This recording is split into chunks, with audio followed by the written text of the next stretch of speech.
Okay, welcome in one and all. I'm now going to be reviewing all of Wednesday's action from the NHL. There are only 2 games on tap, so therefore just 4 teams were trying to get 2 points, respectively, for their squads. Starting in New Jersey, where they played host to the Montreal Canadiens. We'll take a look at the goal scoring summary from this particular game. In the first, with just a one... let me start that over again. In the first period, with just under 8 minutes to go in the game, 7 minutes and 12 seconds to be exact, Slavkovsky would get the opening score, getting his 6th goal of the season, assisted by Cole Caulfield. So after 1 period of play, it was 1-0 in favor of the Habs. In the second, Roy would get his first goal as a Montreal Canadien, assisted by Monahan and Yoel Armia, and that goal happened with 5 minutes and 15 seconds to go in the frame. After 2 periods of play, it was 2-0 in favor of Montreal.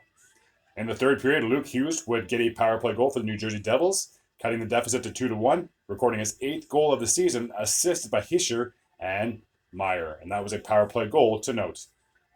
Another power play goal would be scored by Holtz. That would be their second power play goal of the game for the Devils. His 11th goal of the season, assisted by Nemec and Mercer. With just under 5 minutes to go in the game, Cole Caulfield would get the go-ahead goal, his 14th goal of the season from Monahan and Jordan Harris. And that will happen with 4 minutes and 31 seconds remaining in the frame. That's where we would stand at the end of regulation, as the Montreal Canadiens will go into New Jersey and get a big, big win. With the victory, the Habs are 19, 18, and 7. And with the loss, the Devils are 22, 17, and 3. Hard to believe that these 2 teams are just 2 points are separated. Sorry, it's hard to believe that 2 points are separating these 2 teams in the standings. All right, the other game took place in Florida, where we had the Panthers, and they were played host to the Detroit Red Wings. All right, let's take a look at the goal scoring summary from this particular game. So there's no scoring in the first. We have to jump all the way ahead to the second, 5 minutes and 38 seconds to be exact. Sam Reinhart will get a shorthanded goal. This guy can score from anywhere. Shorthanded goals, power play goals, even strength goals. This would be his 33rd goal of the season. What a season this guy is having.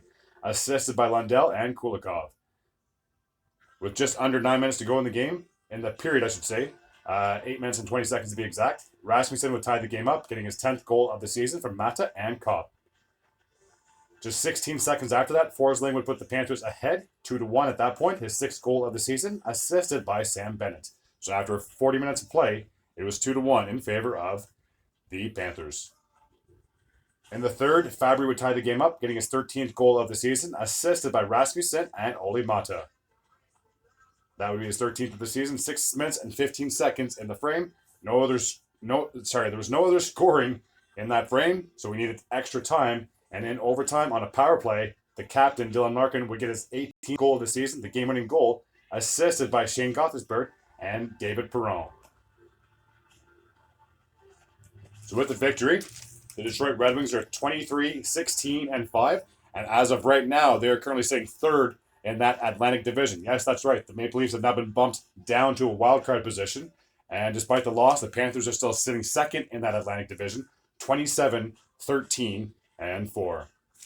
All right, that takes care of my recap from Wednesday night of the National Hockey League. If you like this type of content and you're new to this channel, please feel free to hit the sub button. I'd be very grateful and very appreciative as well. Until next time, take care.